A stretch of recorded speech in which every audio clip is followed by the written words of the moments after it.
I'm super excited. I want to let you know. I had fair warning, I do have a lot of driving puns in my act, so, you know, buckle up. I just have the one, but I like it, so I keep it. It may seem like I'm nervous, and because it's my first time, but I'm super excited. If you see me up here, if you see me up here and I'm shaking, that's not because I'm nervous. I'm just working on my Michael J. Fox impression. Ooh. Yeah, some people I tell that joke, they don't like it. They're like, oh, don't you care about Parkinson's? And I'm like, you know, Oh, man. You know, I've set small goals for myself so I can feel like I'm accomplishing something. So, right now my goal is to do well enough on stage that when I get off, someone offers to buy me a beer. I think that would be fantastic. I'm not 21 yet, so I appreciate it. You guys are a good-looking crowd, though. I like you. Don't let it go to your head. You're my first crowd. You might be hideous. It's like if, you know, you have sex with a virgin, they're like, you're so good. Of course I was. I'm the best you've ever had. I could have came in your eye and spin kicked you in the vagina. Still the best you've ever had.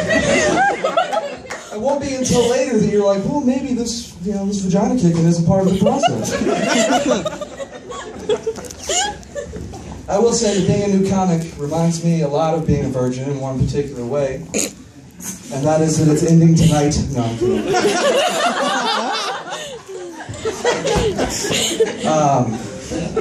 Now, let's take it back to 6th grade, where we had 6th grade. It's a 6th grade sex story, folks. There was this kid. We'll call him Dalton because that was his name. And Dalton, I remember the first time I heard about Dalton fingering a girl.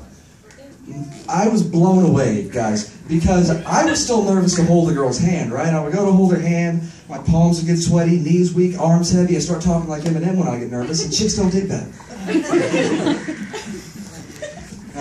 You know, that's bad, but I can't hold her hand. He's up to genital penetration with the... What?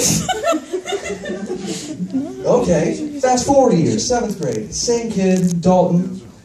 I hear about him having sex with a girl, big shock, it was, you know, the same kid. And my mind exploded. Hey folks. My mind exploded. Because he did the adult thing. We're in 7th grade, this kid did the adult thing.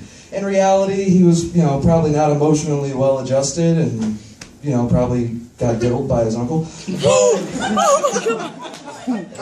But to me, it was weird because I was still nervous to hold a girl's hand, right? And, you know, side note, you may have figured out, not a big ladies' man in junior high. Which, you know, I'm okay with because that's only a skill that's only okay to have for like a short amount of time. You can't, it doesn't look good on a resume that you can pick up middle school girls. But, you know, it was weird because I felt that this Dalton was just so far above me because he's done the adult thing, right? It's weird to say that there was a point in my life, a semi-acceptable point in my life, that I pictured this, like, 7th grader sex god, right? With packing 2 feet down below, who could just make passing women just climax with a subtle nod, you know? I didn't have that kind of game. I still don't have that kind of game. Yeah, ma'am? Just doing anything for you?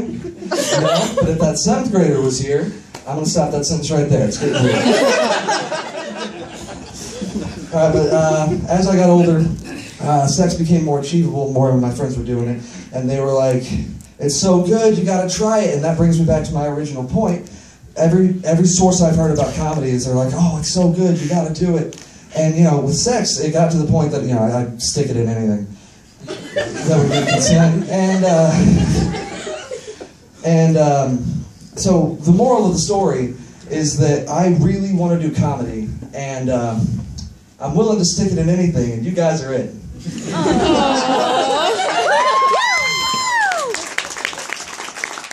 not, so it's a little bit more like great, but you know. Thank you so much. You guys have been awesome.